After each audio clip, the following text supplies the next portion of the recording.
Os mariscadores da Pobra poderán volver a traballar logo da reapertura dos bancos tras remitir a toxina. O patrón maior lamenta que este peche chegara nos días de traballo dos profesionais. A presenza de toxina na ría da Arousa obrigou o Instituto Tecnolóxico para o Control do Medio Mariño, Intecmar, a pechar o marisqueo en bancos da comarca. Onte, este ente dependente da Consellería do Mar reabriu zonas de produción de moluscos na Pobra, Boiro ou Ribeira.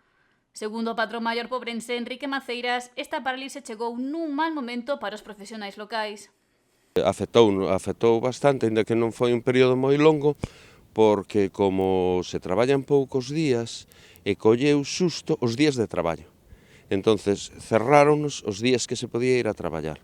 Entonces a afectación foi bastante. Un peche cautelar, non daba positivo, era un cautelar porque andaba as zonas próximas estaban pechadas tamén e os niveles empezaban a subir, polo que eu sei máis ou menos, pero era negativo, pero son peches cautelares que coido que xa conocedes que se dan. O que pasa que mentras se volva a analizar todo eso, pasan días. Agora está previsto que se retome a actividade a vindeira semana.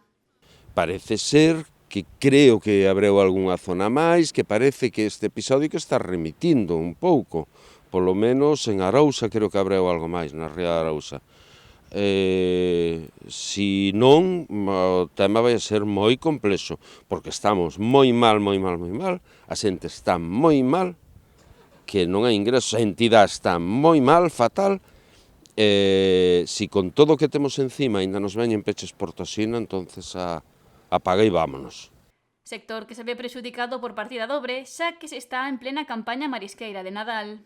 Se supón que poderían, os precios repuntar un pouco ou algo, sacar un pouco máis, pero sempre supoñendo, porque parece ser que nin así, porque entra de fora o que non está escrito. Entonces os precios nin Nadal, ahora non hai datas, nin Nadal nin nada.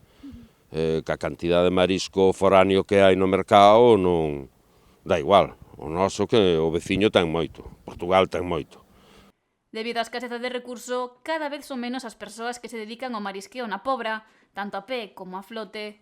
Pouco a flote, ningún. Está traballando específicos, a navalla. A pé, non che podo dicir xusto, pero ponlle máximo, cerca de 30 personas. Situación vencellada á falta de marisco que se ven dando dende hai anos e para que non se atopa solución. Non se dá a clave, non hai maneira, non. Entonces isto pode sostelo un tempo, a xente pode aguantar un tempo, pero non pode aguantar eternamente. Se non aguanta a xente, tampouco aguantan as entidades. O que fai presaxiar un futuro gris para este sector.